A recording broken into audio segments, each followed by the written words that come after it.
It's fine. We'll wait. Your connection is poor at the moment. There's Arawak and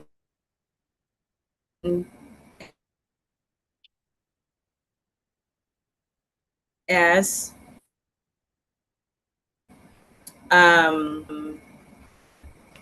later on, I'm gonna explain a little bit more. I'm trying to others leaders, and we are trying to like to teach our culture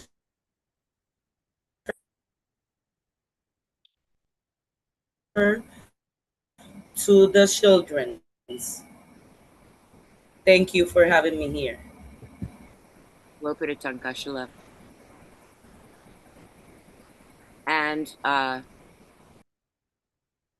Jeanette, right? Because I have Yes, it's all Jeanette. your It's names. Jeanette. Say it? Yes, Right? Okay, thank Jeanette. you. Oh, and Merlin is here. Oh, it is a new moon, new year. Oh my goodness. What an honor. Oh my goodness. The keeper of knowledge. Okay, back to you, Jean. Welcome, Sister Merlin. Ani Bojo. My name is Asanabagokwa. That is First Spirit Stone Woman. I am Anishinaabe. I'm from Ontario. I live in Canada. And my family line goes a long ways back. And I've actually gone through my matrilineal, which goes to my great great grandmother, who was an Algonquin woman, in which they've traveled up from the States, right? I guess in all the war times and whatnot. But my mother is a medicine woman. We attended ceremonies all my childhood. We had to go and actually do our ceremonies in the bush because we weren't allowed to. So we used to do this with Jim Dumont. Jim Dumont and his tribe and clan, and that was where I got a lot of my teachings as a child. So I've done fasting every year. I'm very culturally aware, traditional wise. I'm also practicing medicines myself. I have 3 children, and in Canada here, I find that we're having a lot of corruption with the chiefs and a lot of things that are going wrong. And when the women start speaking up about this, they start to squash the women. So this happened with Rosanna Archibald, right? And she had brought forward, the things that were going on the AFN. And I'm trying to encourage the women within my community too to start stepping up and, taking our roles. And I've encouraged them to start like our own kind of women's, committee or something like a council, because we're the ones that are going to make a difference, because we're finding that the men are not. They're about power, they're about ego, and we're about, the children in our communities and the self-sustaining and going back to our original roots of, who we are and their connection to the land, because that's what's going to save us. Right. So, and I'm all for the eighth fire. I grew up knowing the prophecies. I grew up with the teachings, with our creation story of Turtle Island. So that was with the Medewans.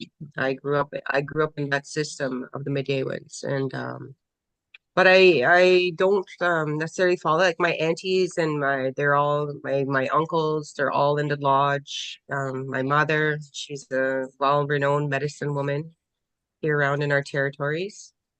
So I'm learning a lot of medicines from her now that I'm getting older. And I'm really grateful to be included in this group. I was invited by Mr. Eagle Eye here, and he thought that it would be a good idea for me to start networking with the women to bring us together. And I think this is a really good idea because then we can learn from each other. And right now, I'm also doing paperwork, my own self-declaration to step out of the system. So I'm doing all my paperwork's in order, right? And I'm claiming my sovereignty. So, and I'm going to be the first one, and I'm thinking around this whole area that's going to be doing this, because I don't agree with the system and what they've done to our people as a whole, right? In this the fraudulent system, and for me to step out for myself as an individual I think will be a start, because then I'm feeling the ripple effects from the other women when they ask me what I'm doing. And then I share the information with them. I let them know, and then they're picking it up. They're okay. Well, so then we have the tech grandmothers, right? So my great aunties with the tech grandmothers, my mother's with the healers, right? So they're doing their own declarations because they want to create their own healthcare system with natural medicines, and they want to put this towards the government of Canada. So there's a lot of big things that are happening around here in my territory, and it's just like we're under a wampum belt of 7 First Nations up here in Northern Ontario. So that's where I am, and it's the Union of Ontario Indians. This is where I'm located. Hmm. So yeah, and I'm just really grateful. And my name is Jeanette. My friend Asnabagokwe, that's what I prefer to be called. I'm Turtle Clan. My mother's Turtle Clan. And it goes all the way back to my matrilineal, all the way up to my great great great grandmother. So she was a Turtle Clan as well. My father was Bear Clan. So I kind of consider myself a little bit of both, because I do have those attributes of him too, being a protector and a medicine, and with helping my people. And I'm very protective of my children. And I homeschool my daughter. I keep her out of school. I have a 5-year-old. My oldest is 30, 23, and 5. And so I'm teaching my daughter and my son. I would bring them to ceremonies with me, and my little one too loves to be smudged, and she's learning medicines, and she actually her spirit is who she is, and I've kept her pure. And she can remember her old lives, which is phenomenal. And she says her other mother is a South American woman, so I have to bring her to South America. My cousin is down there right now, my other cousin who's in ceremonies, and she's a traditional woman. She's down in Peru right now. They're doing ceremonies with the condor. So they're doing that down there because they're understanding the impact of the fire too. So they're gathering their people down there, and we're trying to do that up here. And then everybody's trying to do it all around, right? So it's a really, really awesome time to be alive, and I'm really grateful to be here. I just say miigwech and pass the feather. Miigwech. And Nakanakana. I'm going to ask if grandmother Merlin would take the feather next, so that we can have all the women come into the circle first. If you would, please.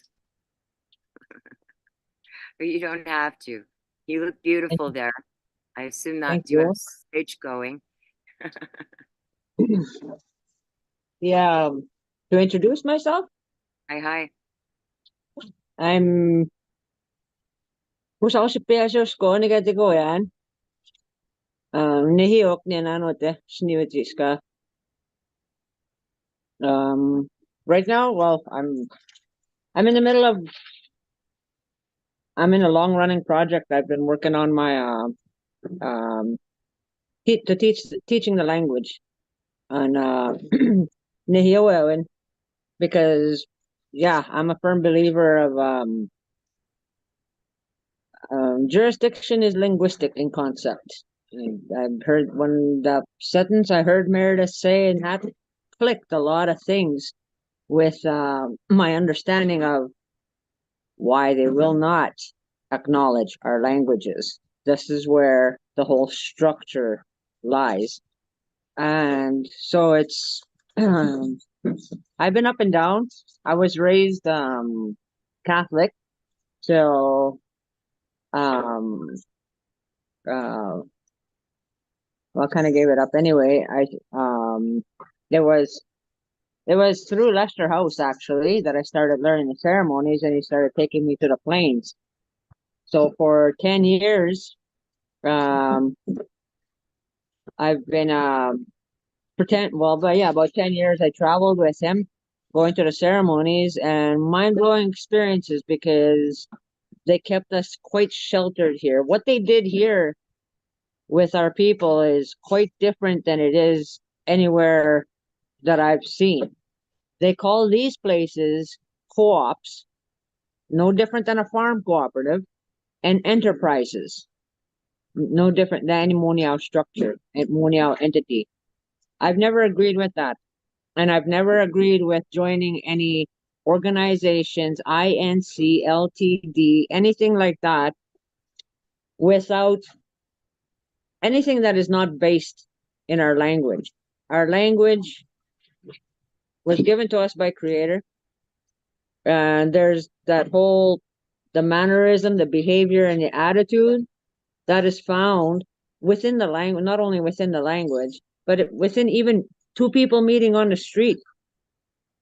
There's you find that, I don't know what you would call it, that whole configuration, that whole way of thinking, dimensional thought in the language. So I've um super focused on getting the language into the book. My endeavor here, and there I started learning this like when I was well, I started traveling with Lester about when I was 19. We traveled about 10 years together, 11 years, and I'm 55 now, and I've gone through some experiences. You know, you rise up and you fall down, you rise up and you fall down, and I had in 2000, no, in 1997, I had there was a lot of backlash here within my own community when I returned for leaving the church, and I found it very hostile to live amongst my own family. So I moved. I took my children and we moved back across the bush. Um, the good thing about that was we were raised kind of like in the bush. My parents would take us to the trap line and we'd stay out there for months. And there's some that still do that to this day. So this is what I did. I just took up my kids and moved. Well, um, there's a lot of hindsight thoughts of how things should have went and everything. But after a few years, I was there for about 6 years. There was a lot of pressure, especially from the children, to return. But it was a lot of the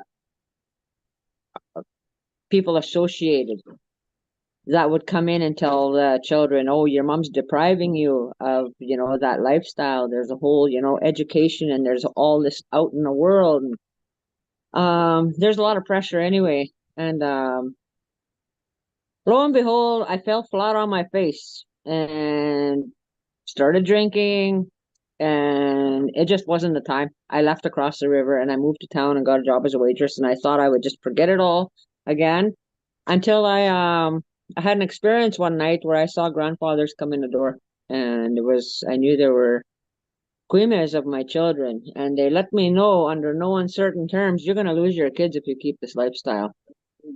So that was about 12, 13 years ago or so, and that's maybe 14 now. Yeah, I'm probably about 15, 14, 15 years ago. So, and that brought me to here where I am now. Because the very next morning from when I saw them, I I got to work on getting a place. It so happened they were bringing these modulars into the area, and I attached my name to the one, and we moved in here. So in a lot of ways, I consider this like halfway house. I knew I didn't want to go to town, so to speak. I knew that life, I'm going to lose my children. It was like my queen mare had said. And for whatever reason, the experience across the river, there was a lot of, and I heard it said, and it's very, very true, that patriarchal, it's got to be this way, this power hungry, and those are excluded, and just a lot of, there was a power struggle there that really bothered a lot of people, myself included, and this is where I ended up falling. So in my time of living here, a lot's happened. I had 9 children, and I've got lots of grandchildren, and I'm from a big family myself. So this community where we are, I won't call it a co-op. I don't recognize that. That is not an honorable entity at all. My grandparents did not even know the language when they signed that paper, and the interpreters that were brought in here to get those papers signed, the people said like they weren't even they didn't the interpretation was not real was not true. So after these co-ops and enterprises were signed here, gradually over time, people were like, "Oh, you have to pay taxes now." So coming from a people that had no language, like no English, no. Anyway, that was a mess. What I did end up finding out though, through my living here, um, once I got on the internet, and that was about the same time, shortly after I moved here, I started learning about the plants and not just the ones we grow, but the wild ones. And talking to my cousin one day, and I was saying, how indigenous are we that we don't even know the plants? But I looked straight across the board, and it seems that that information was being omitted everywhere. And it was like on purpose. And the big push was to go to doctor, go to doctor, go to doctor. Like the doctor knows best. And look at how many people are sick now. And so I've got besides this book that I'm working on another one. And I've been researching and documenting to get in a workbook going of all the native plants that grow in the area and what they have in them, the nutrients and benefits, where you find your magnesium, your zinc, your vitamin C, your B12, your all those.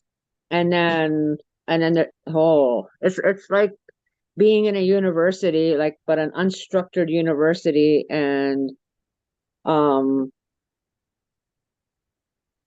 not only gathering this information, but setting uh the creating a workbook, I guess, because ultimately once my book is finished and everyone around here knows, I want a cultural structure here. Nehiogamik.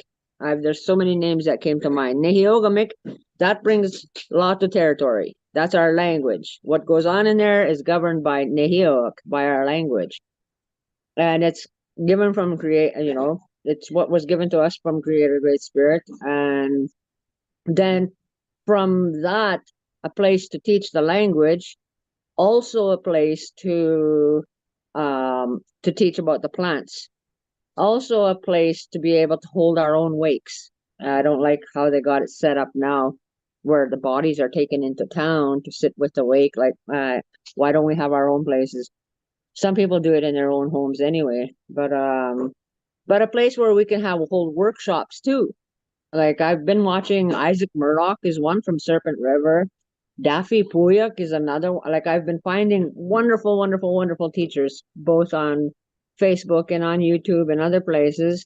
And just but first things first, to finish this book, and then I started talking to people, Tim included, about getting this place. But I am not doing it mamasis, and I'm not in a hurry about it because of the experiences that I had across the river, and I want it done. I want it done right, and so I all in good time. And as the spirit moves, it this is what I'm gradually working toward. Is another name I came up with was Shelter from the Storm, a cultural lodge, a healing lodge, because I found this whole study, whether it's about the language or the plants or our old stories or reconnecting the generations that way. Um, um, yeah, there's a lot of coming together with people, which is why I accepted this. I know you offered before, but I'm not. I guess I got frustrated with people, and um, and yeah, I shied away from making a lot of alliances, and I know that's not what we're supposed to be doing. We're supposed to be uniting to create these things. So there's my stepping forward to that, I suppose. Hi, Um, hi. Hi, hi. I would say that I welcome in the future being able to create space for teachings, and that I see the same thing. I call here, we call it the Mending the Hoop Healing Oasis. And for the work with the children and for sisters and brothers and their offspring who are recovering from lateral violence, ancestral trauma, human trafficking, the whole gamut. That's Grandmother's House.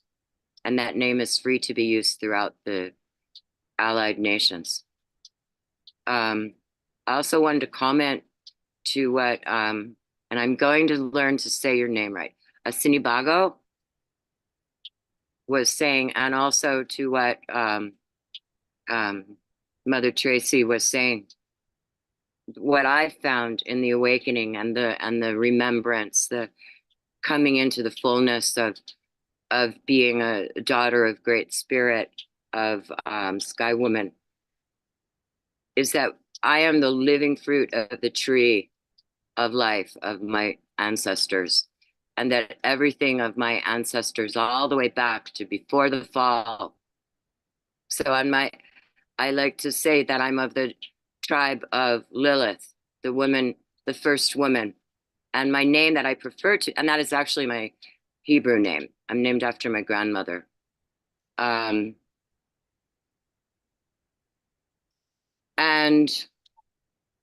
some of you weren't here when we opened, but Deborah was here, and I played a piece that I wrote that came to me because, we're all chanupas.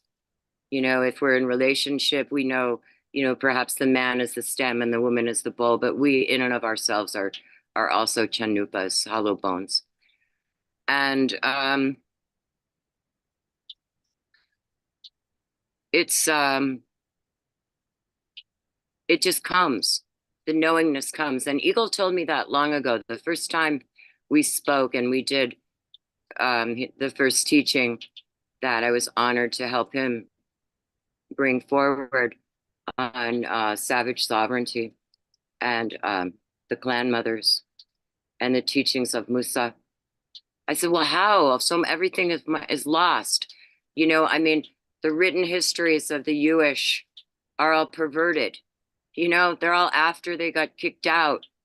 There's this little itty bit, of when everybody was, eating the grasses and the seeds and there was peace and we were eternal. And so we're getting that back. We're here, we're claiming it. And by coming together in that space together, we're sitting here in council for Sky Women.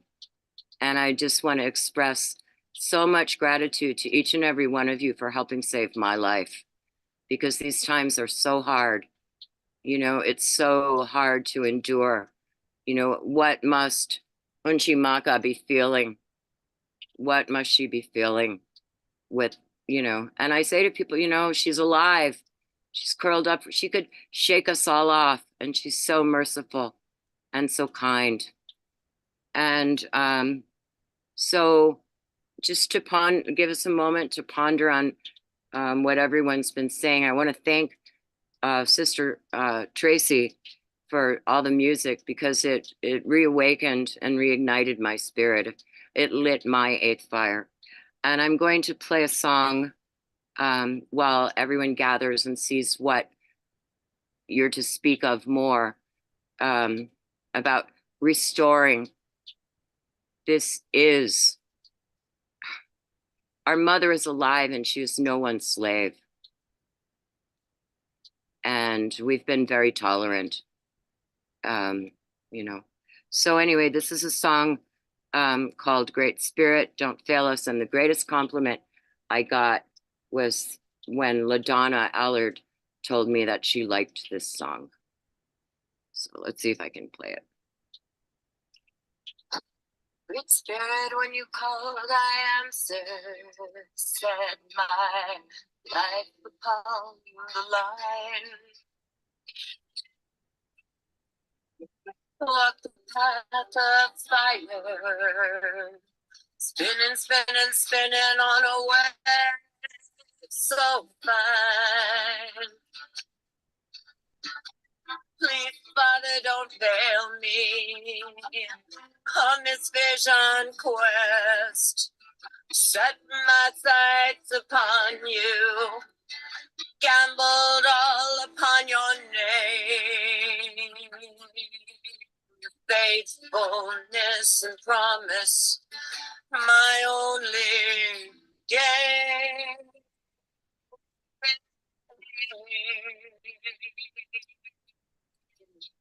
Great Spirit, hear me calling for clarity and truth. Your child, your bride, beloved, calling out to you. You put me on a journey, listening to your voice. Turn left, turn right, at your word. Surrender my only joy. Great Spirit, don't fail me on this vision quest. Set my sights on you, your faithfulness and promise, my only find. Freedom as a road, courage in the heart, casting aside the ways of the world, seeking only you. Great Spirit, do not fail us on this vision quest. Answer the riddles of my heart as you put us to the test. I have no outer wealth, no power and no palm. I sought you in the meadows, amidst the flowers wrong. I've danced on mountain grasses and loved you in the sky. Great Spirit, in your promises, I live and I will die. Oh, Great Spirit, all is you, and all the earth is yours. Earth, water, wind, and fire emanates from you. You lead me to the chasm, I stand upon the cliff, and trust that when I take the leap, I'll rise upon your wind.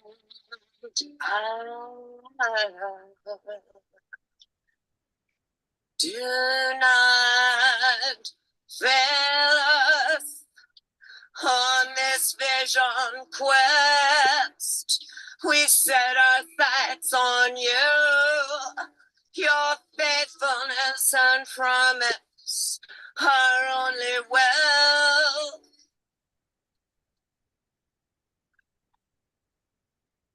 And now I'm very honored, now that we sisters have come into circle, to welcome to the council, Eagle Eye Man, Skin and Goa, Great Peace.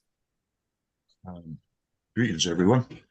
I'd like to say I'm honored to be here, actually, and I'm extremely happy with you ladies are here, because I do think it is the women working together to get things done, right? Like that is the traditional way, the matrilineal system.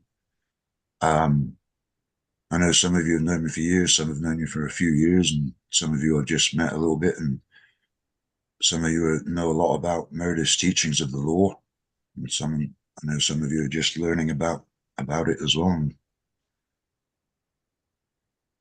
it's actually like it's actually, as Meredith says, to do it, like paperwork wise, it is very simple. it's when he did it, like he did it twice there, one for the Seminoles and one for the Senecas, I think, back in 73, right? Established their nations and things. But he had the clans, and there was so many members in each clan as well, right? There was the head clan mother, chief, and members in each clan. And he had the five clans make up a tribe, right? The minimum can be a lot more as well, I believe, I understand. But so what it's really about then is just believing in and practicing in the ancient religion. And I say religion means law, the ancient law, right? The women rules, smoke the pipe before the sun comes up, like you used to do years ago. Believing in, observing your practices, right? That's why it's law, because if you believe in it, then you're bound by your belief to observe those ceremonies, ways of life, right? But no, I'm just really glad you ladies are all together, because start talking together, because I'm just a messenger, and a lot of the knowledge I've given out already, it's there. It's really simple, right? Declarations kind of thing. You can look how Meredith, how he did. It's like it's not really even a matter of reinventing the wheel, because it's already been done, right? Like you can see how it was done in the past. I think you can refine the wheel maybe a little bit here and there, but like I've been looking at this white man's his law, that even the use, like in their paperwork, using an uppercase letter. It's a, if you look it up, it's called a glossa, Glossa, and it means it's a piece of artwork, literally. So that's why when you see like all in the court case, all their paperwork, all uppercase letters, that's Latin, but it's not English. It doesn't mean if it says hello or whatever, you can see that in uppercase letters, but that is not what it's saying in English. It's not saying anything in English. It's an entirely different language, right?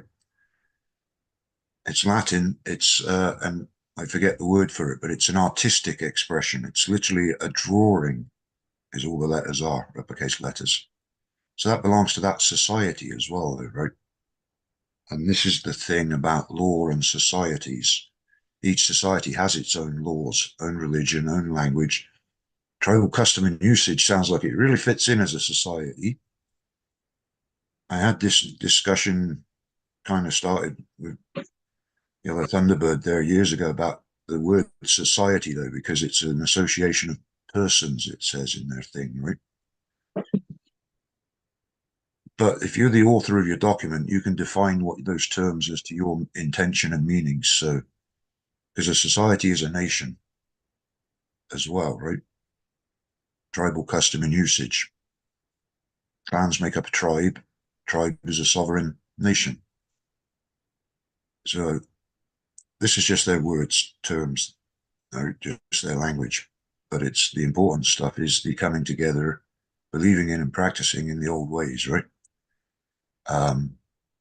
People's knowledge of their clans, because he says the first thing to being tribal is to know your clan, right?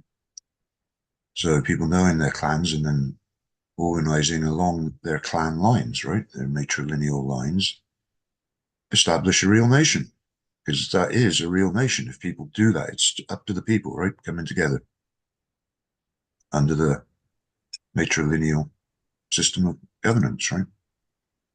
What I believe how Meredith says, it's the original, what they call the supreme law of the land.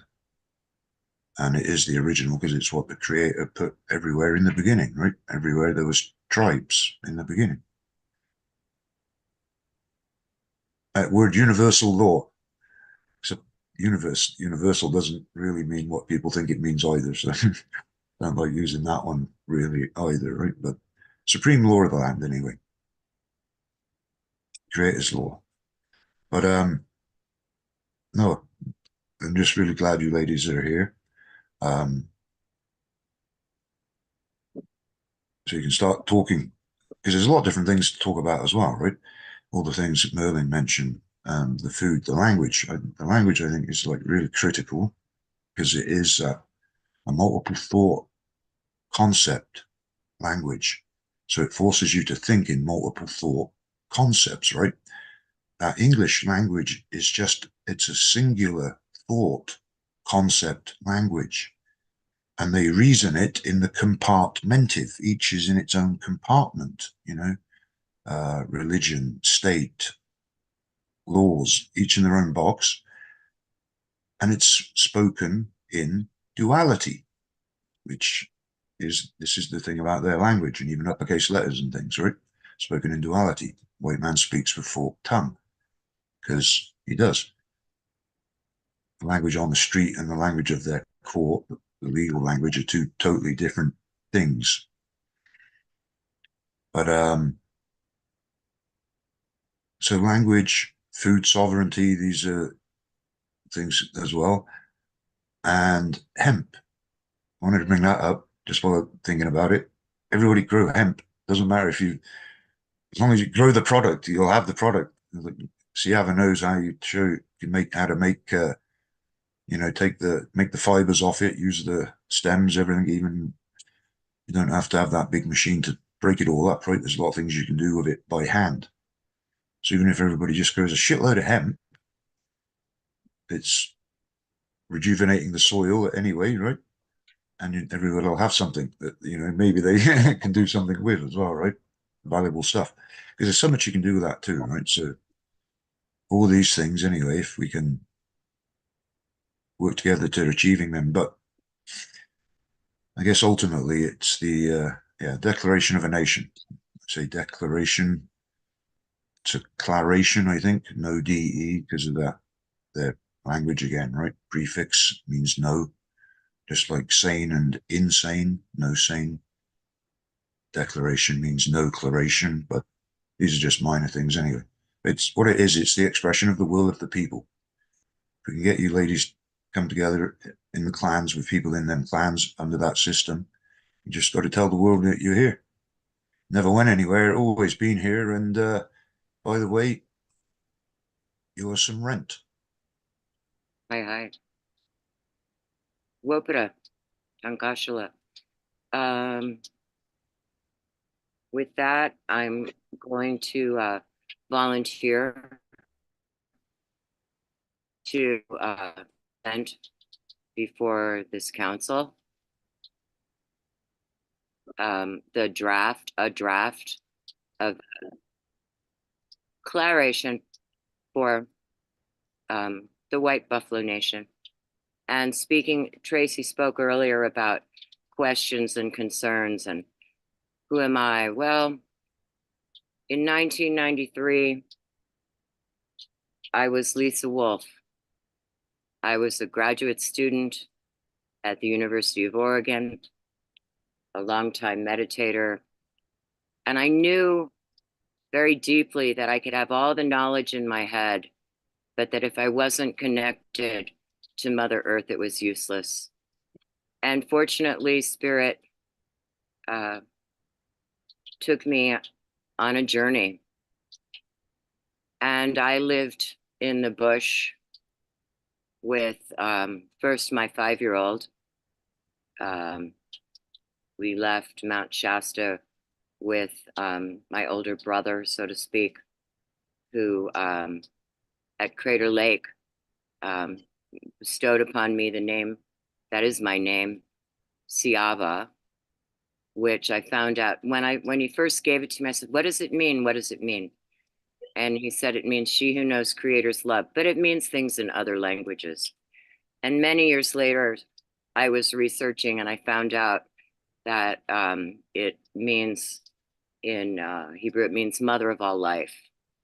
And so when I fly all the way home and become one with original mother, of whom we are all one, I'm here.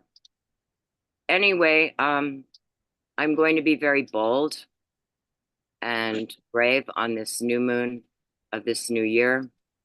And I'm going to read the draft declaration of the White Buffalo Nation. And I've told people for years when they say, who are you? Well, I'm permanently possessed by Mother Mary and Mary Magdalene of the old ways. And I walk under the armpit of the white buffalo calf woman. And I was asked to do this work, and I do it. And I'm not going to change the name. She was a woman who came from somewhere else bringing teachings, and now we come learning as well. But anyway, I've shown this to Eagle and to Tracy, and it's out. But this is a draft. Declaration of the White Buffalo Nation. On this Mayan calendar long count day, 13.0.11.39, also known as January 2, 2024, let it be known that we have formally formed the private White Buffalo Nation located in Nueva Segovia, and the original caretaker's name for this place on Mother Earth's free living body. I, Siava, am the official grandmother, the Cassis Amissus, for the sovereigns perpetually reigning, to whom we pledge allegiance. Grandmother Sky Woman, Grandmother Earth, and Grandmother Moon, whose sovereignty is eternal and unextinguishable for perpetuity, and who are the living law of the waterverse. We recognize the great law of peace and the Turo Wampum, and invoke our right as savage barbarians, people of the four directions, white, black, yellow, and red, and our relatives of the air, water, soil, and elements, to form a tribal nation, to operate as a matrilineal clan-based nation in alliance with and learning from the original matrilineal nations, and we stand as living beings. As a savage, matrilineal, savage, barbarian nation for the people of the four directions, white, black, yellow, and red, and the relatives of the air, water, earth, and elements we stand with. As sovereign savages, protected by the Camel's Eye, Eye of Isis, and Eagle Bull Treaty, and I demand, as a daughter of Great Spirit, Sky Woman, our right to be only subject to her law, which is the supreme law of this and all land, her free living body, and throughout her mother Sky Woman's dream. We take refuge at the foot of the tree of peace and bury all weapons of war, be they physical, mental, or spiritual, and live in the great peace as we are here for the mending of the hoop and healing of the earth. We honor and learn the highest truths of all original sacred paths, short of human and animal sacrifice, and declare we are officially declared sovereign under the sovereignty of Mother Earth, whose daughter I am. And that's the draft.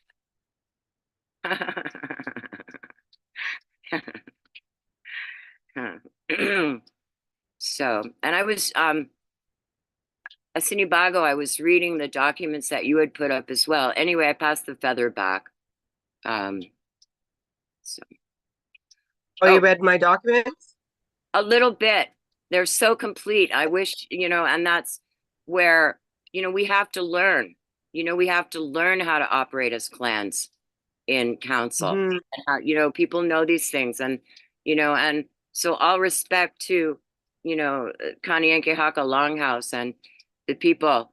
I do have a question. It's been put on the table that until and unless the Kanienke Haka clan mothers, so to speak, come back into place, I guess there's the house is broken in three, that the rest of the matriarchs of Turtle Island can't reassemble. I wondered what people thought of that concept, or does that make sense to other grandmothers? It doesn't really make sense to me, since I thought that each, nation, I appreciate that these are people who made Turo Wampum directly with, the Dutch, and are attempting to correct by establishing Life Givers Nation.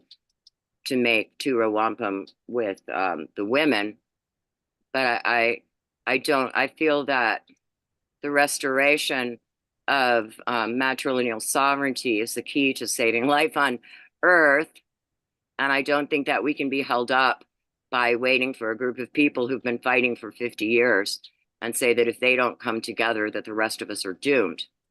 That's just, I don't know how other people feel about that, but and again, and why me, and why is this legitimate? Because, you know, my other news, I'm for the people of the rainbow, the whirling rainbow, the ones who were said to be coming back. And we, you know, weren't born into necessarily into blood families here, but we're back. And I needed to create a way, you know, they're not letting us leave. You know, my ancestors in Europe, I'm fortunate that my grandparents came here, because otherwise I would have been long pig, or you know, my family would have been long pig in the ovens. And we are a tribal people. I lived outdoors for 9 years. I had 2 changes of clothes, sewed my own moccasins from free clothes people gave me. And like you, Merlin, I came back in and people told me that I was abusing my daughters. And in fact, I don't want to talk about, you know, bad about my blood family, but you know, my youngest daughter was born July 3rd, 1995, in a barn in the straw near where, because we were told to go have the baby near where Miracle had been born. And she was born at exactly 2 o'clock in the afternoon in a barn in the straw with swallows flying through the sky, with her father with my head on his lap singing her a little song. Blanket. She was born with her cowl. And when I came back in, you know, she'd never gone to public school till 3rd grade, till we came here. And my older daughter, when we were on Peace Trek, we'd gone to the Michigan National Rainbow Gathering, where I had finished doing some medicine work, praying that the people of the rainbow be the people of what they call the first resurrection, those who no longer see death during this time of great restoration. And I never thought that my little girl would go back into the establishment, and being that her older sister was born the day that I was supposed to start law school, and she saved me from being a bar attorney and working for the Queen of England. And now, thanks to naval intelligence, which isn't very intelligent, my white buffalo baby graduated from law school last year and doesn't talk to me. And neither does my older daughter, who's Potawatomi on her father's side. And they think I'm crazy. And so, you know, we go on these journeys and we have to just walk alone. And I've adopted, that was a thing, you know, when I was younger and under control or whatever, I didn't have 2 children. I lost 2 children, to put it euphemistically. And it left a big hole in my heart until I adopted every person who has dropped in, so as not to help destroy Mother Earth. And those are my people. And I feel like these times are so dangerous. Last week we had grandmother Dr. Rima LeBeau come and talk about Agenda 2030. And this morning I was listening to conversation I had in August with a man I call the alchemist to protect his identity. And he was talking about the poisons and how they want by 2030 to transform all organic life on Earth into artificial life, and that we're, you know, and how we must do this. We must do this because as Musa said, one is not to ask the white man, one is to command. And so here we are. Welcome to Sky Women's Council, to our mothers. And we are all one. I know each of us is like a living blade of grass plugged into the tree. And I want to welcome also from Hawaii, he's right now in the center of the circle. And I'll call him grandfather, Robert B1, Robert Bone. So we have two bone people here. So welcome, Robert, and ladies, I'm going to ask this brother if he'd like to take the feather. Welcome to our council. It's my honor. It's you know, it's my honor to serve. That's, you know, that's us, right? Hi. Can you see me? Yes. Now, I don't know. I work with this sun every day because I'm how do I put this, the short version on this? I lit myself on fire in 2016. So that, as you probably know, that's called full sensing activations, right? And so what we've done here, this is the short version because I know I share a lot of stuff with Lisa. I run a gyrodome, which is the aurora spheres. The auroras that you see over poles, that's us doing that. And that's why I come out here with the sun every day. If I had this set up on a tripod, you might be able to see when I communicate with the sun and I communicate with Inner Eartha, right? I'm Inner Eartha. If you're familiar with the Yanni family, the ministers from Inner Earth, that's us, okay? And so this allows me to maintain the auroras. We're holding the auroras up right now, okay? Remember the rainbow prophecy, all the rainbows? Those are all the gyrodomes. I thought I was going to go to Lake Titicaca, but I was redirected to come here. And so this is sort of how this is going to go down, is that we're going to separate. The templates are going to separate from them. And that's why when we brought in all the codes and the codes were being released, the original codes, remember the original codes of the original genome of the 12 clans and tribes, okay, as a result of everything that happens over time space between breeding experiments and all the rest of that, those are called code transfers. And they were using code transfers and time rip technology to get into other matrices using our codes to do that.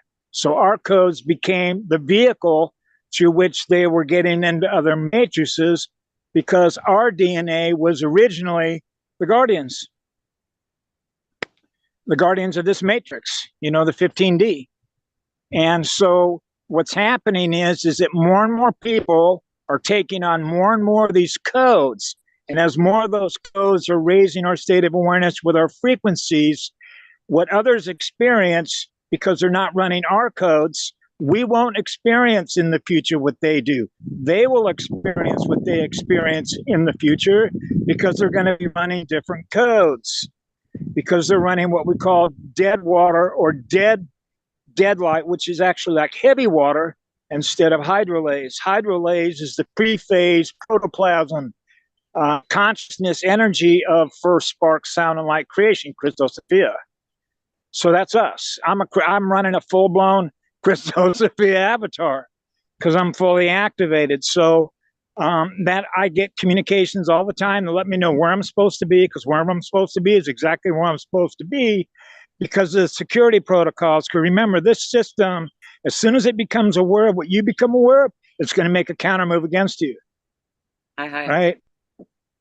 And so that's why security is so tight.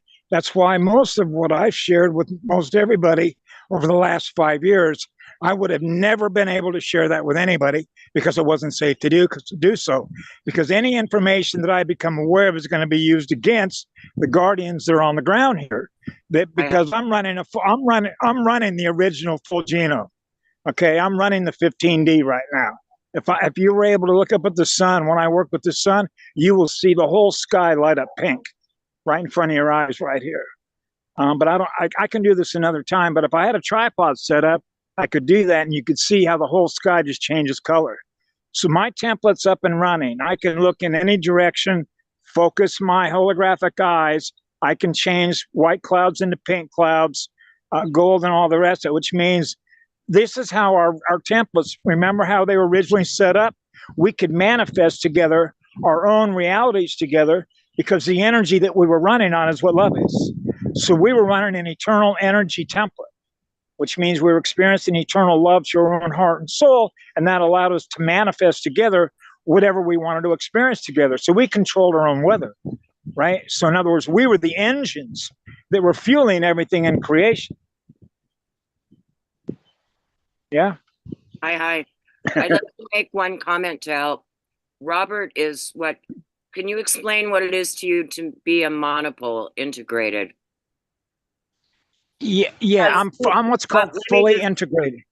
Let me just say one other thing, because our understanding through what we've received, say from Musa, is that the clan mothers, the women, are the holders of that natural power. And here you are, a man, speaking this.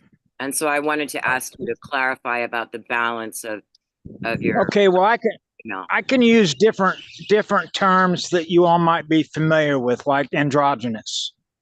Okay, what it simply means is that I'm perfectly balanced. So the way that we define this as gender, right? Okay, I'm mated. It's like I'm an oversoul. So an oversoul is over unity, and over unity means that I am naturally accelerating or generating more energy, more creation energy than I consume. And that's because the father arc and the mother arc are joined as one. When the father arc and the mother arc are joined as one, you're a self-generating monad, which means you don't need any energy from anybody. You can create your own reality. That's how it was originally set up. And that's why I work by myself. I don't need energy from anybody. As a matter of fact, we used to be able to just breathe pure energy without consuming the energy from another life form in order to maintain our own self-generating powerhouse. So right. I'm getting close to that already. I don't eat very much anymore. I've been basically reprogramming my template to go back to what we call Breatharian form, which means I'm breathing pure eternal energy, and that's the energy that I create and manifest with. And that's actually what's already beginning to accelerate on the planet, is you have gyrodomes located in different places on the planet that are self-sustaining monads. And what that means is they can't be assimilated. Everything that you were saying before I came on has everything to do with what's called assimilation. Once they don't know the difference between what they are and what they're not, they lose total memory of their soul because it's gone. Now they've been assimilated into that system. And once you're in that system and you don't know the difference between what you once were and what you are in the future, you won't ever remember your former self, and you won't even be aware of it. Wow, let's say a prayer that everyone be saved from that. Yeah. And it's just the fact that you even know what you know now is a gift that you know that.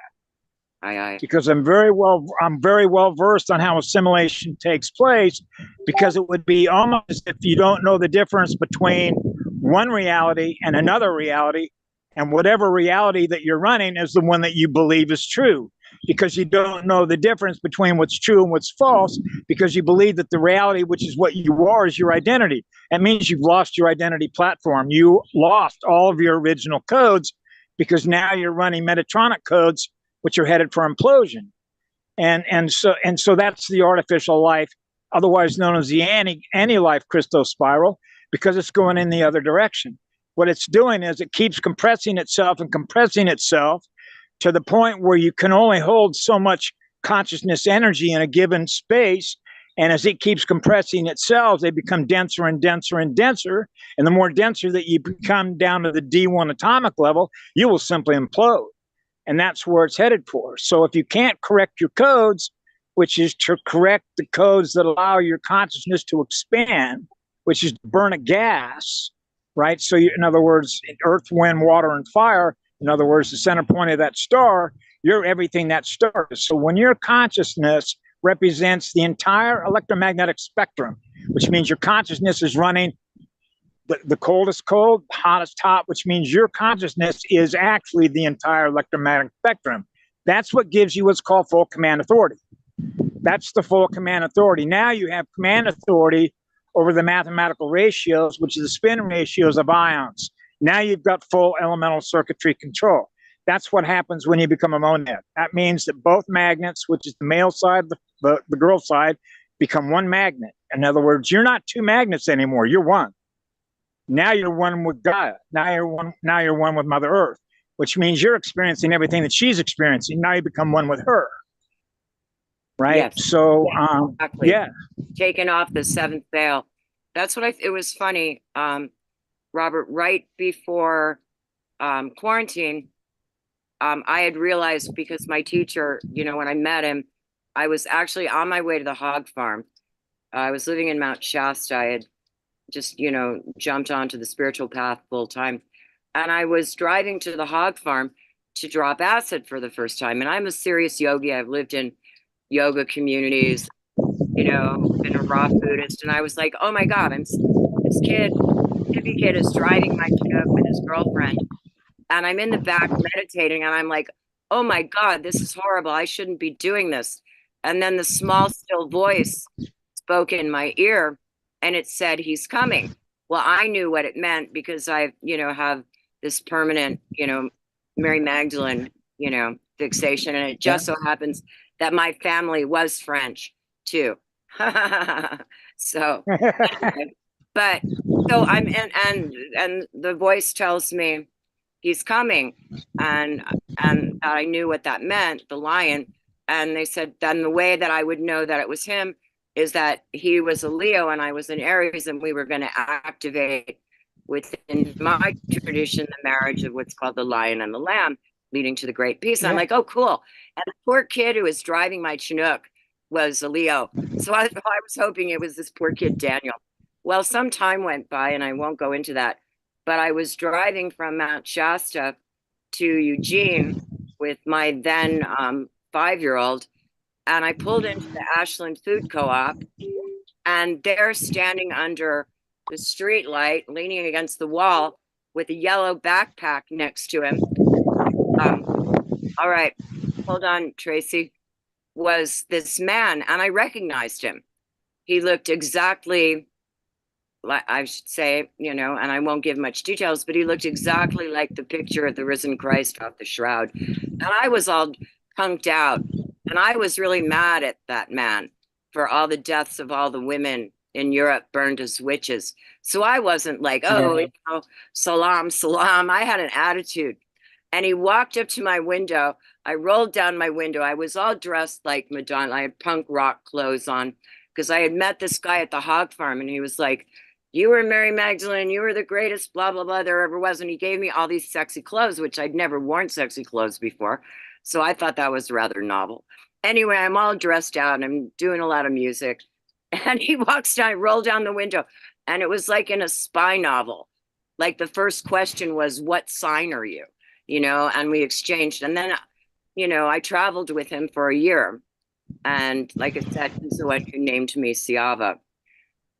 But now it's the time of, it's the time of the matriarchs, because within that tradition, if you go and you look at like the Essene Gospels, it's all about Earth Mother.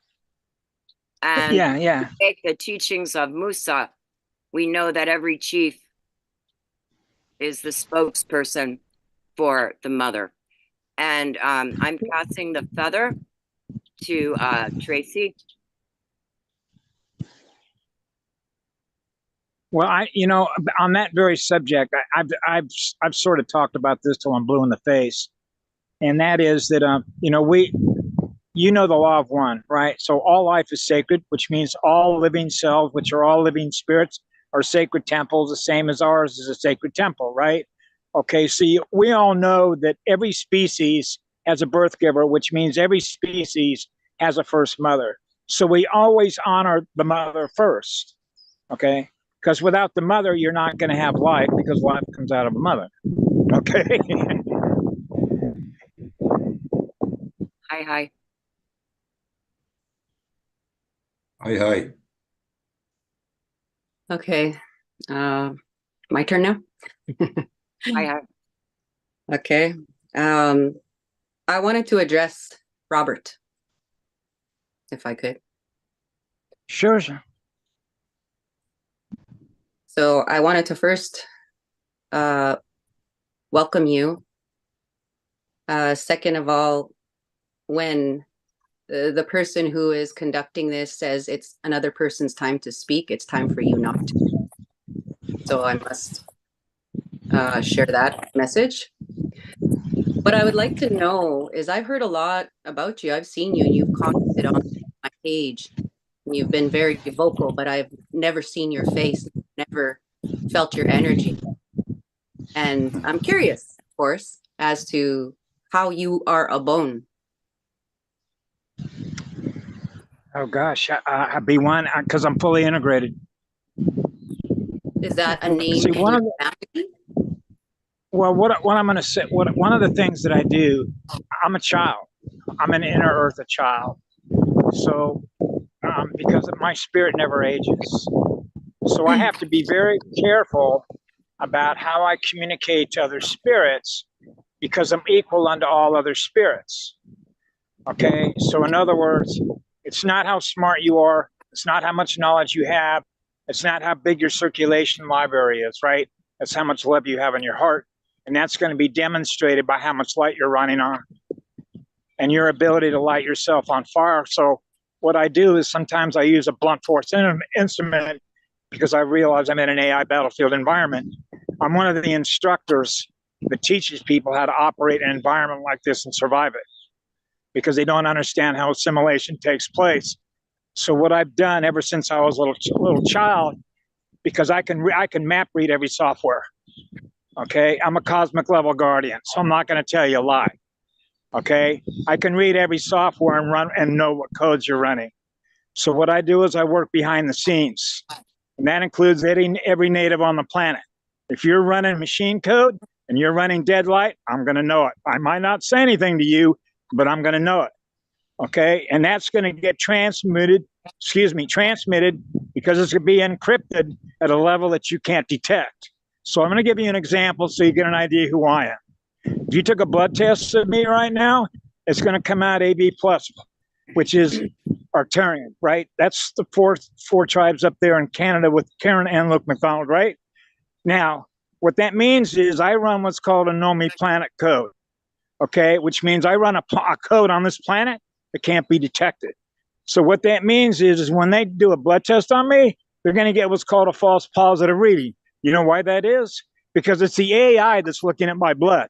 And what it can't detect means it can't see. If it can't see the stealth code, then it means it can't make a duplicate key of my code, can it?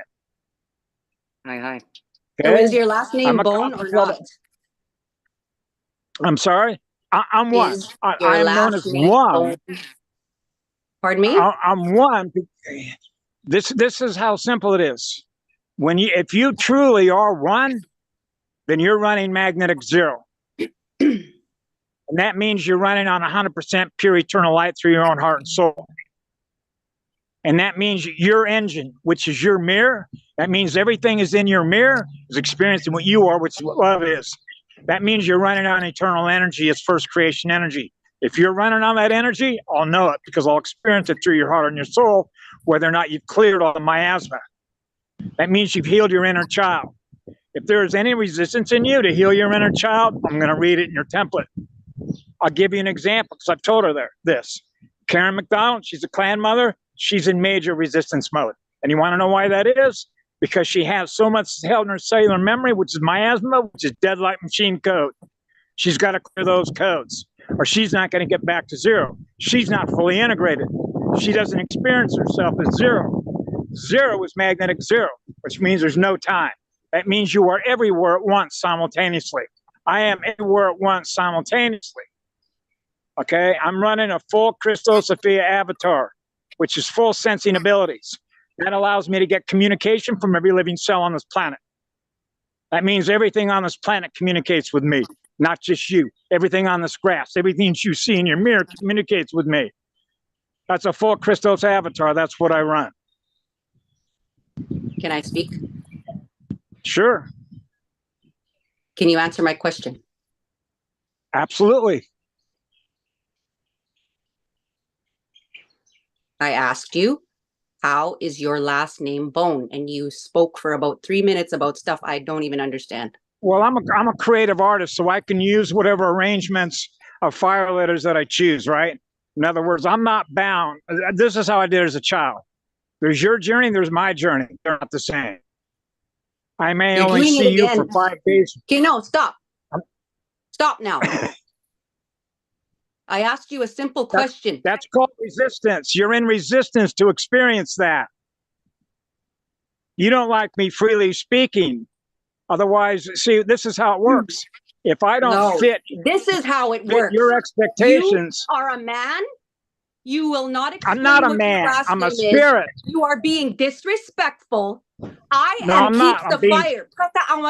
I'm I being am the fire. truthful. Do you understand? You cannot you come into a experiencing it? sacred space with women and put your energy and propose or even think that you are balanced. Disrespecting a Get it woman like out. that. Get it out. You Get it go all ahead. out, girl. You pray to whatever Get it you all choose, out. but don't come Give into it to the sun. this room Let with it your burn. energy because I know energy. And at this time, I ask you, Siava, to release this man from our circle here of love. Well, I was wondering when you were going to finally come loose on me. Get it all out, girl. Okay. Sorry. Continue. Well, not You're Robert. not sorry. You're being truthful. If I may, You got nothing to feel sorry about. No, I wasn't apologizing to you. Lisa, Well, you need to apologize to yourself because everything that you tell me, you're communicating to yourself. The piss and vinegar you're communicating to me is the Because, piss and vinegar. as you say, you have full command and authority. You don't need anybody. Yes, you I don't do. need Actually, women. So how are you a benefit to this circle right now? telling you the truth. That's what I do. I tell you the truth, the absolute truth. Either You don't want Siava, to hear the truth. you manage this, or I'm going to leave. Okay, I'm going to ask that we all respect each other. I've had experience when people first meet each other. A good example was I'm sorry. a year and a half ago. I'm going to ask you not to, but I respect if you choose to. But I asked the for first that time, to be considered. please listen for a moment. Okay. The first time that Eagle and Longhouse Stuart Mayo met, they exploded at each other. And they had quite a unpleasant, somewhat traumatic encounter. I'm going to say that there are some beings that are simply balanced in their male and female. Now I'm being asked there is no consensus. This is a council and it actually operates on consensus. And I'm actually the head woman here, with all respect to all the other women. So I'm going to ask everyone, including Robert, whether or not we need to ask Robert to leave. Okay, well, Us. I'm not. I can't hear you, Merlin. Oh, can you hear me now? A little bit. Oh, You're very soft. can you hear me now? Yes. Okay, I've never met. The only one I've ever met on here is Tip. But didn't catch everything that Robert Bowen said at the very beginning. But as he was talking, something tells me I want to learn more about what he knows. Hi, I hi. want to I need to hear more about what he knows. I'm not sure. It resonated with you. By the sounds of it, it sounds like Tracy was questioning his last name, and I'm not sure if that's getting into some kind of politics. I'm not sure about that. Yes, and I can say something on that. I'm sorry to interrupt you. I'm just being colloquial here. My understanding is that is not his straw man last name, and it's poetic, as he was trying to explain. I don't know about you, but in the course of my journey, I have many names: Siava, Lisa, names in different traditions, and so I'm not sure. We're all going through healing, but and that's one thing I want to specify here. I want to encourage people that if someone triggers you and gets you really angry, it means there's something in us that we need to look at. Some trauma has been triggered, and that it not necessarily the person, but that we're still all in our healing. I mean, emancipating ourselves from mental slavery is quite the journey, as we're living in this matrix. And I'm not going to do a shout out to Sophia Stewart, who is the author of The Matrix and also the Terminator series. And she has been to our council before. And I hope that she will come and join us. She's also, I think she's Shawnee in part, as well as African. Deborah Sinabago, your feelings? Jeanette here. Yeah, Asanabagokwe. Asanabagokwe. Asanabagokwe. Okay. Asanabagokwe. Yeah, I'm good with meeting Mr. Robert Bone. We've had some conversations before, so I'm quite aware of the Emerald Order teachings, and I've been learning that for a few years, and so I understand a lot. I'm still learning. I can't say I fully comprehend, but I am learning, and I am interested with him staying, and I'm okay with that. Yes. I'm an Emerald Guardian. Yes. Yes. And I understand Tracy's feeling because it's unusual. But when we have men come to circle who are not being patriarchal, but are being men of good mind, it's a very good opportunity, because this is for, balance. How do we go forward? So I'm going to I don't know, perhaps Let me say something, interject something here, okay? Lisa? Java, my preferred name. Oh, okay. I've had this. I don't call it a problem. It's more of a challenge, because of when you understand how negative magnetic polarity operates, which is called negentropic programming, the poles become unbalanced because of the male dominant side of things, right? Okay, so when they see me in a physical form, look as a male, if they've not had a lot of experience being around what's known as a manu, which is known as a monopole, which is mononuclear, which is a single magnet, which means I'm over unity, which means I'm an over soul. That's like saying that your soul met a soulmate and you became one soul, which is now an oversoul. And now that you're an oversoul, it means two magnets become one. And that's called gender twinning or magnet twinning. Now you become one. I'm a single pole. I can actually be in a female avatar or a male avatar. It doesn't make any difference because my energy is going to be the same, which is called perfect balance, because the male and the female, which means the negative magnet and the positive magnet, become one. I'm one magnet. So that means the alternating currents will go back and forth between the two gates on the planet, between the two poles, center out at the center point of every cell so that every cell is on fire and experiencing perfect balance. That's what androgynous is. That's what a mono is. That's what I am. I'm an Emerald Guardian. I'm part of the USO, which is known as the Universal Service Organization, which means I agreed to perform a job. My job was to do Artgate and hub work and to rebuild the 13th Mother Ark.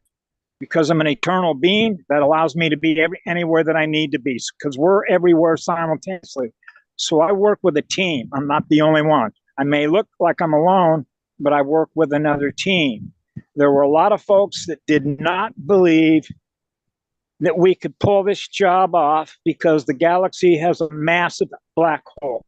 So what we established is what's called an inner Earth passageway that allows you to go through the inside of who you are rather than through the outside, like going up through the star you see up there. We established that gateway, which is known as the Aquiferian Shield. That means that a non-fallen matrix, okay, brought in their line to this matrix that allows for an escape route, which is known as a safe zone. That's known as a safe zone or a tether shield to go through inner Earth, because I'm inner Earth, to be able to go through the inner Earth pathway to the Aquiferian, which is known as Galaxy M31. It's connected to M6, which is Milky Way galaxy. So we set up a safe passage for everybody here on the planet. We did it as a team, as an Emerald Guardian team. Okay, thank you. I believe, Eagle, did you have something that you wanted to say? Yes, I did. Robert, I appreciate very much a lot of what you were saying.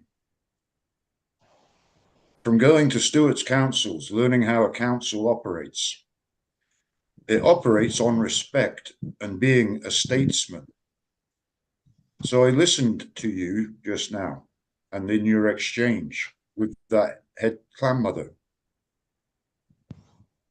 It appears, to my observation, that you have a lot of healing to do because your talk being healed, but then you were triggered and you were extremely disrespectful, talking over the clan mother when she was talking. And I'm bringing these women together to reassert their authority because they do have the authority. You talk of honoring the mother and then you disrespect one. So to my brother, I say you start working at. I have not finished talking, and you're doing what I just told you. Yes, Robert, I'm going to mute you. When I finish, you can have your turn. I have the feather.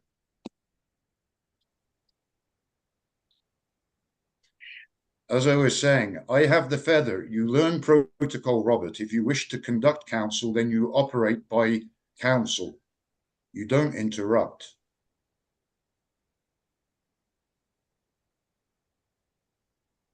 You hear? You respect the clan mothers. You don't talk over them. Okay.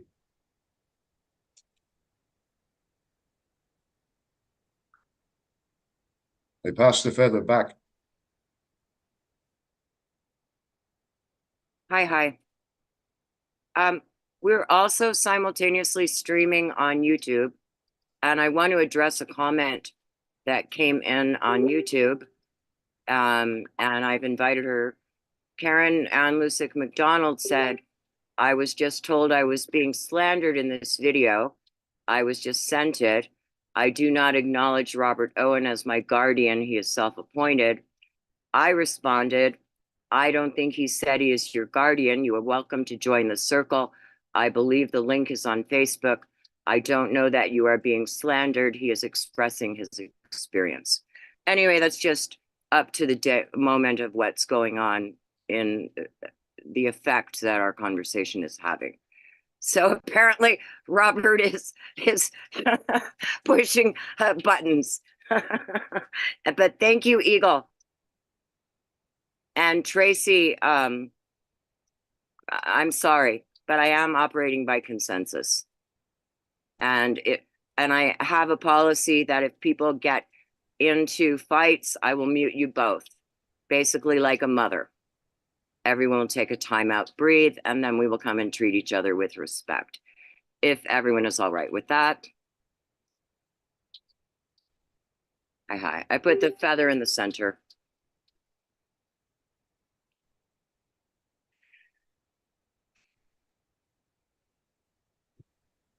Well, as I said, I wanted to bring this, and I hope it will expand for the women, to bring the women together.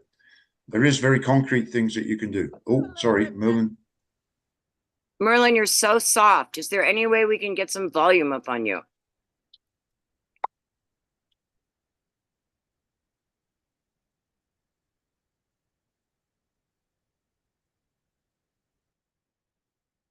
Did we just lose her altogether? I think she had a bad connection.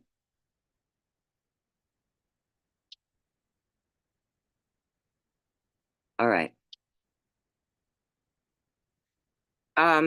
So I'm going to go back to the question I laid on the table earlier. It's been proposed by one of our most esteemed brothers that the clan mothers officially can't take their places until the reassembly of the broken houses, so to speak, of the Kanien'ke Haka. Any thoughts on that?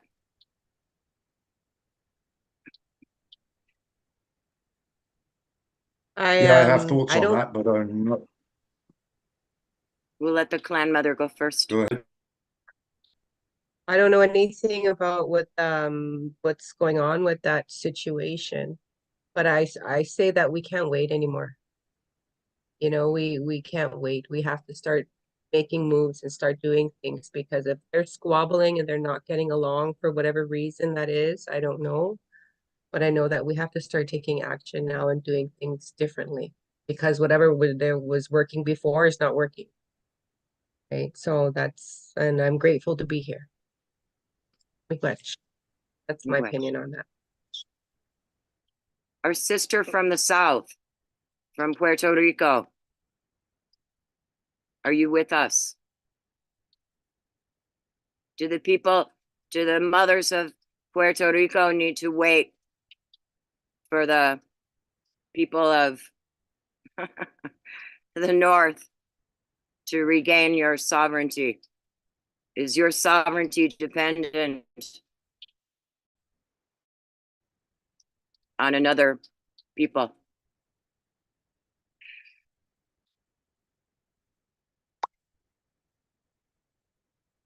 Atabe. Well, Atabe has no words at this point. Perhaps Eagle, you might give us some of your wisdom on these matters. No. No. Okay. I'll reserve that for when you've got two of the clan mothers back in here that were in here to begin with, and maybe a few more. Because it's not up to me, it's got nothing to do with me, and I want to hear what they have to say. Hi. Well, I apologize to Tracy. But as the moderator, I am learning, and I apologize for my bad protocol as well. And I hope that this is the Mending the Hoop Council. So I hope that we can come back together. And I'm pretty sure that Merlin simply that her connection dropped. So hang on. I'm going to play another song while we regather ourselves and see if anyone comes back into the room. This is a piece called Earth Mother Holds the Rattle. Eagle, you go if you have something to say. Yeah, I was going to say that in regards to technicalities, things to be done then. Aye. Life claim to be living, break the joinder to the straw man, the ens legis, the artificial, the person, right? And a declaration or declaration for the nation, which makes your society. And you just claim everything under your tribal custom and usage. So, like Jeanette, like you were saying, is the time is pressing, which I think it is. I mean, it's going to be all in good creators' time anyway, but it does take action from us as well. So these are some of the things I want to discuss, but like I said, I wanted the other women in here as well, right? Hi. And I Bear that in mind. before I take us to interlude, I'd like to give Robert the opportunity to have the feather, since I did lay some things related to him on the table, if no one minds. Is that all right with everyone? Okay. Robert, you can unmute yourself, I believe.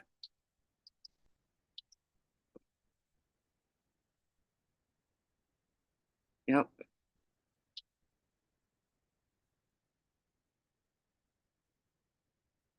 Nope. All right. While we get through these technical issues, here is a piece, Earth Mother Holds the Rattle. Time is now, the 12th hour is here. The awesome transformation brings natural fear. While we continue the cycle, morning and night, surviving and complying, caught in the plight. Time to raise your hands to heaven, time to reach your voices to the sky.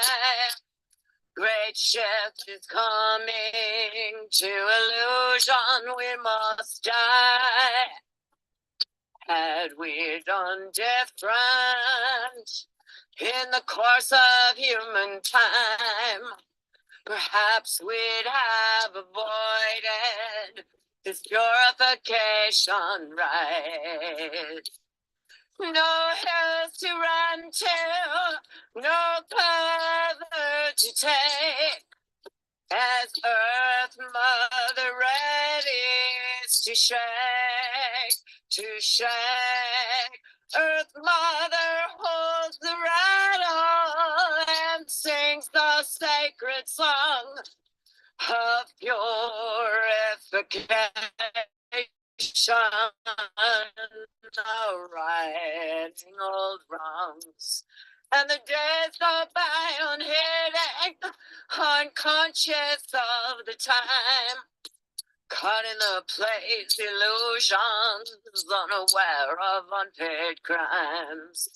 Earth Mother holds the rattle and sings a sacred song of final purification, righting ancient wrongs.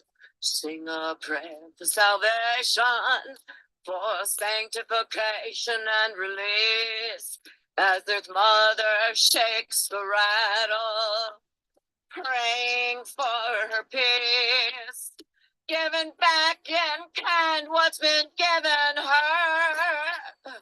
Don't be surprised when the spirits cry, as she does what she must do.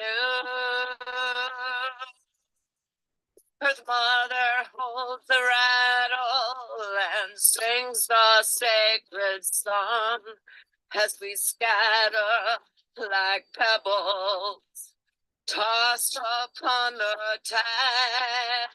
Earth Mother holds the rattle and sings the sacred song. Prepare for tribulation, it won't be very long. Mother holds the rattle and sings the sacred song. Prepare for tribulation, it won't be very long.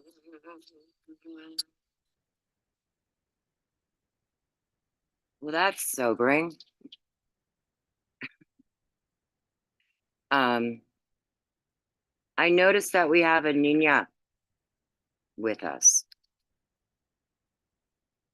We have a Nina. Nina, welcome to the circle. I don't want to scare you away. um, That's my Donis. yes, That's my yeah, her name is Nikina. And when we sing songs, I know a lot of ceremonial songs, we drum. So she was actually singing the song and she loves to sing. And I was just thinking how it'd be wonderful to sing a nice water song to calm the waters, that what was just happening, right? Like, please. how- you know, yeah. Want to sing the water song? Eh? Yeah? You want to sing it? Okay. Nibe Yezakeyato Imi Gwecho We Nemigo Ijo We Nemigo Nibe Yezakeyato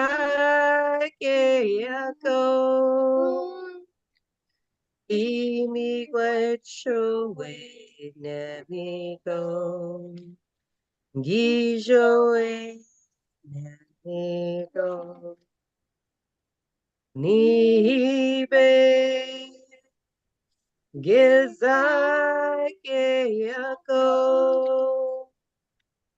Gimi Gweshowe Nemigo Ijoe Nemigo.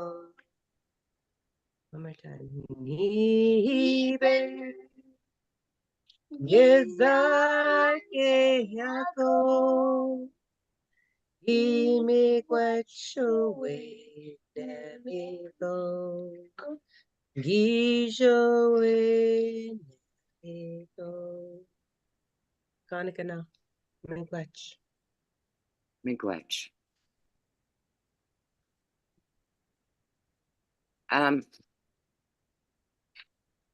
Tell me your name again, little one. Say, please. Nakina. One more time. Na- Nakina. Nakina. Nakina, may I read you a story? Yes. Yes. It's called The Little Buffalo, Return of the Buffalo People. Long ago, on Turtle Island, the buffalo ran free. There was a little buffalo, a little girl buffalo, and she traveled with all her relations across the beautiful lands. And she was happy. She was with her mother and father and her cousins, sisters, her brother, her aunts and uncles. And they walked below the beautiful skies, through tall grasses and meadows, over rivers, following the seasons, living free. And messengers came who said destruction was coming. Death was pursuing the buffalo in the form of pale two-leggeds. And the buffalo could feel the coming of this darkness pursuing them. One day, the little buffalo's father and mother said to her, "Go across this stream, little buffalo, and hide behind those rocks there. Don't let anyone see you, for the time of destruction is upon us, and you must survive. You must survive." Hey, hey, hey, hey, hey, hey, hey.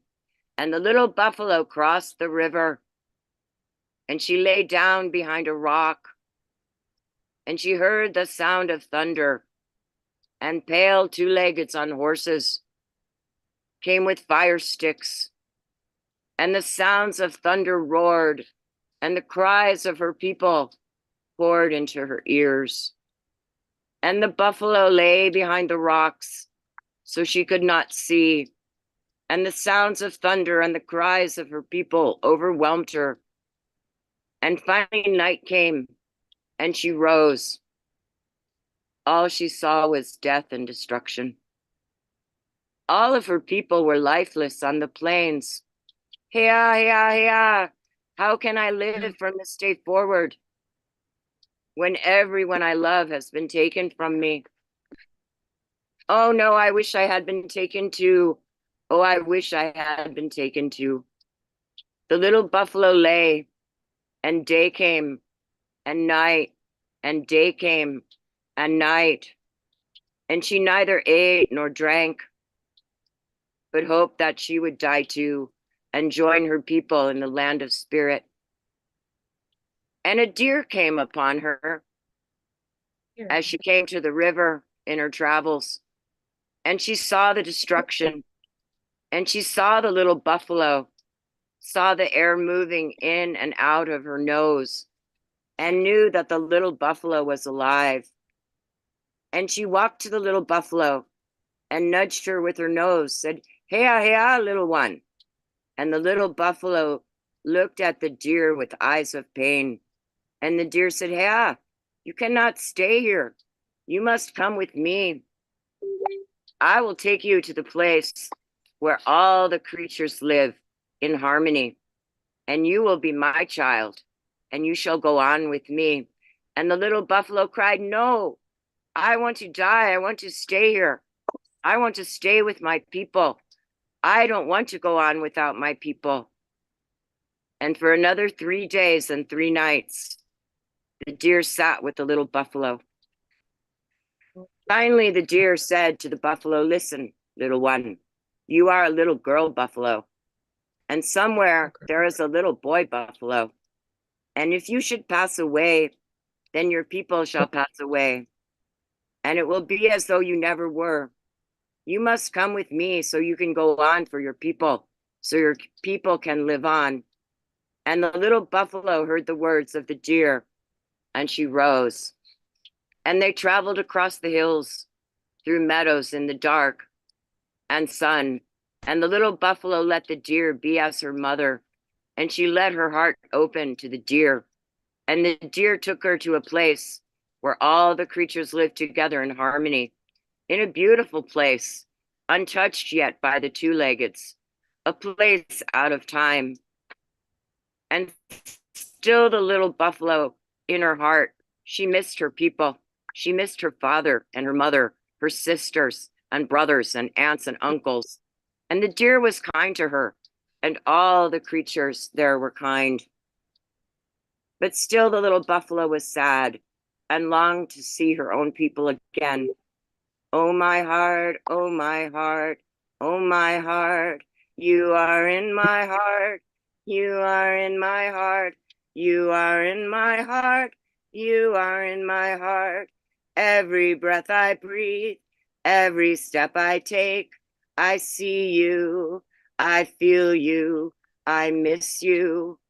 Oh, great spirit, oh, great spirit." So the deer said to the little buffalo, "Come with me to the sacred spring, and we shall ask Great Spirit to ease your suffering."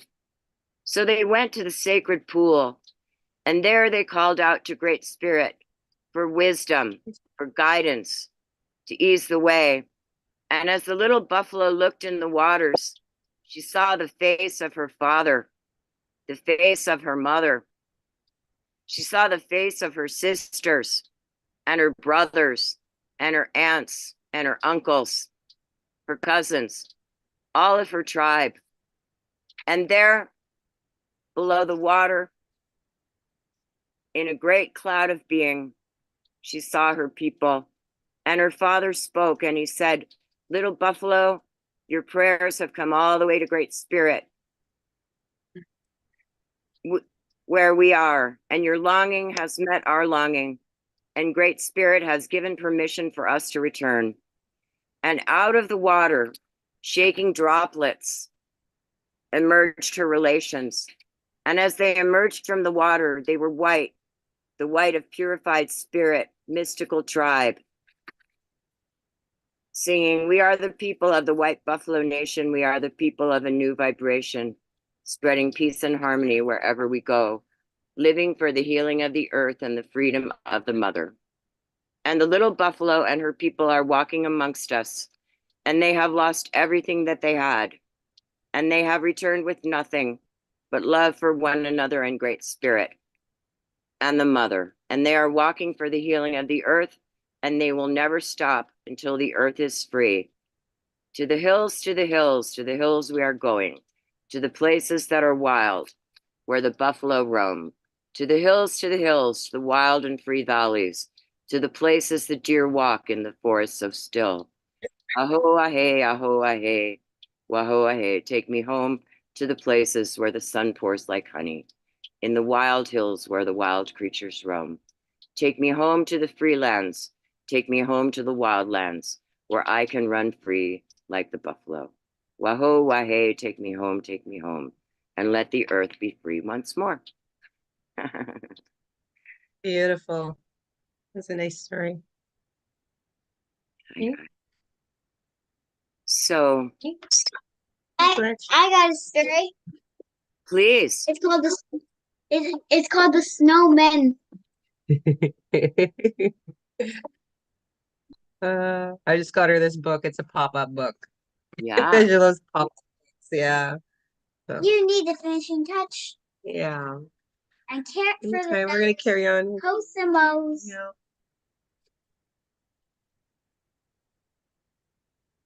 It's good. You like to read?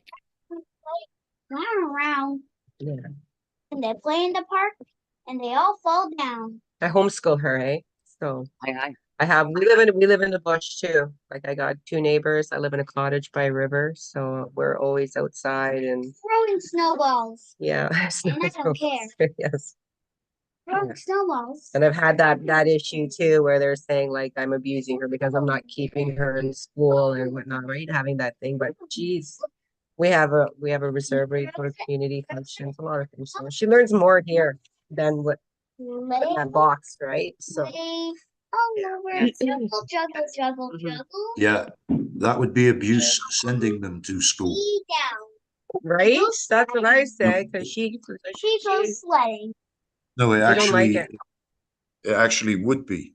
That's Sledding. abuse Yeah, if it's you worse. send them Down to the hill. institutions. Yeah, that's Sledding. she's like, I can't sit there for 8 hours and You this go I have to put my hand up. What do you like Yeah. at school? And it's Hmm? not natural. Yeah. Like people don't realize those things are mind control centers. Literally, that is Yes, what they they are. are. There's still And residential schools, the yes, equivalent. yes, it's Yeah. assimilation. It's making good slaves. Like they know That's that what it is. kids up to about 5 years old test out as like geniuses. 98% of kids are geniuses at the age of 5.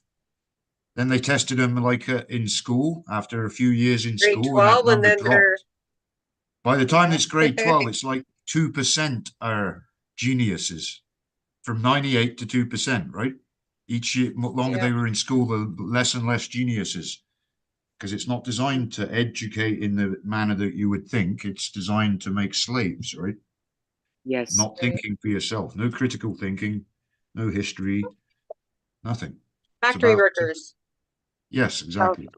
And then a number of the boys are called to go off to war, Yep. I don't care. you know. But, yep, go ahead. But I should have.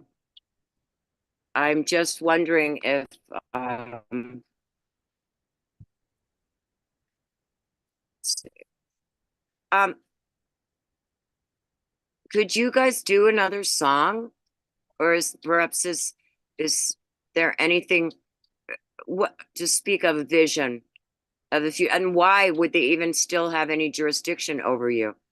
And how is this as this process unfolds? You know, what I'm expecting is, I mean, I'm going to put a flag up, which is that logo that you see this logo is going to be the flag. And I also want to, you know, hang to a wampum and Life Givers Nation potentially. But ideally, you know, I mean, that's the whole thing of the two Wampum is two nations have coexisted and I can step onto the red road side, onto the original claim under natural law. That's all that is true, right? And then they will have no authority here. And as Eagle and I have been discussing, we have to have our economy. And what is our currency going to be? The tree of life. Otherwise known as sacred medicine. Anyway, I've spoken very boldly today on this first new moon of this first new year. And, I'm also, like Grandmother Tracy, I'm fire. My Mayan signature, to my understanding, is red magnetic earth tripled. So I'm a bit of a fiery person as well. Let's see. But I wanted to ask, I don't know if Robert's able to unmute, if there was anything that he wanted to say, or if he can't unmute. So Okay, how's that? now we can hear you.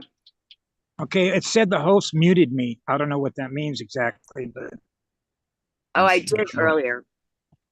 okay.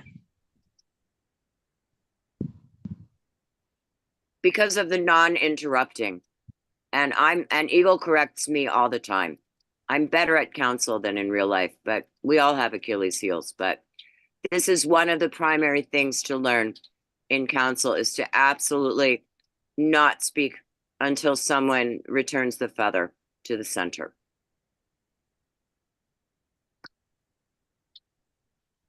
But besides that,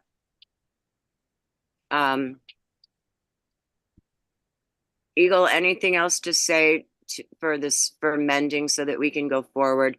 I'm so grateful that our sister's here and the little one, since we're going on this same journey. Any comments about the claration that I shared? Feedback.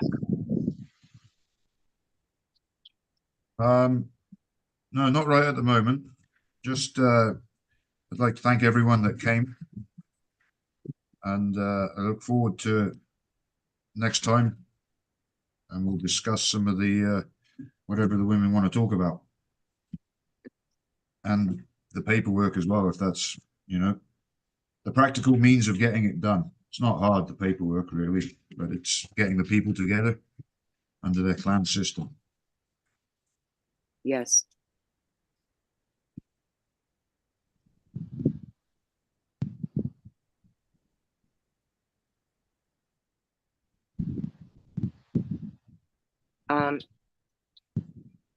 I have a recording that maybe I can get to play. I don't know if I can. Which is, would you guys do the closing?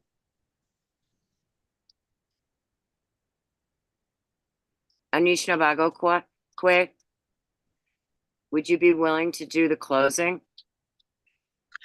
Asanabago. One of these days. Yeah, you can read it. Asanab- It's written. Yeah, it's written right in English right there. Asanabago. Yeah. Yeah. Right, English name Jeanette. Yeah. You want to do a prayer? You want to do closing right now?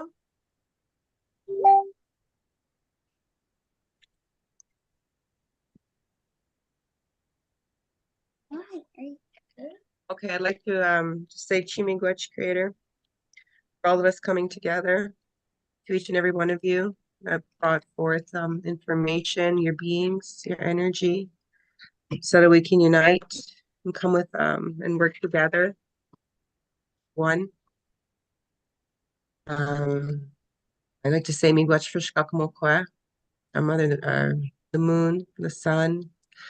We call it Nakanagana. That's all my relations to everything, the beings, the wingeds, the swimmers, the four-leggeds. In my language, we call it Nakanagana. And I'd like to say just Chimigwech for this time, Chimigwech for this life, I ask that the Creator shine His light, love, and healing on all of us as we walk in our world, to keep guiding us, to keep protecting us, to keep us, keep going in that good way, world, and every day. And I,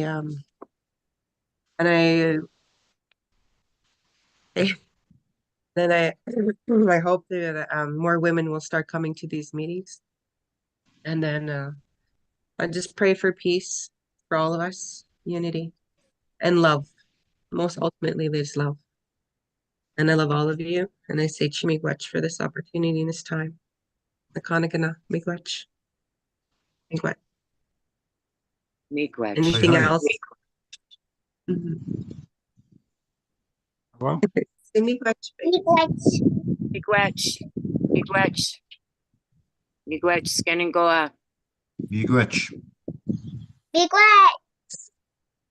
Ahomatakwiyase. Blessings to all in the future who join this. Doksha. Skenengoa.